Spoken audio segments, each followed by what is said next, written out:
Was there talk, Adam, Katya, in the political declaration about a kind of progress check in June?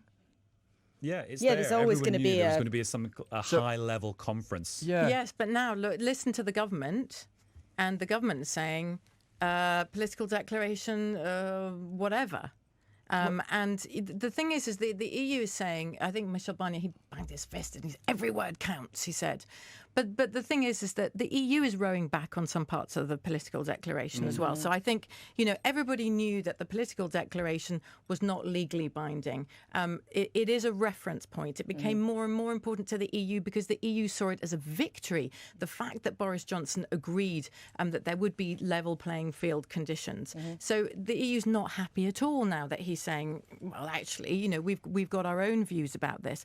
But I think there is a recognition on both sides that this is an important trade negotiation that needs to take place, that it's in both sides' interest to get some kind of agreement, however thin it is, by the end of the year. And I think, when the government is saying now, well, listen, if we don't like it, we'll just, come the summer, we're just going to walk away. I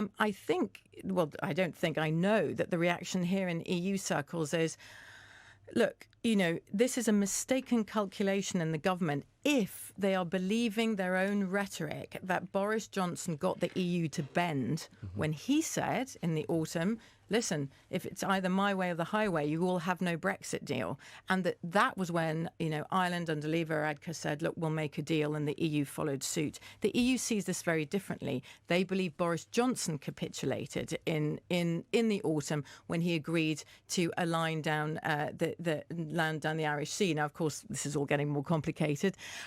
But this idea of which side is going to capitulate, we'll remember that from, the Brexit deal process. But the EU is saying, no, for us, the bottom line is the single market, and we are not going to compromise about that. And if it means the UK walking away, then so be it.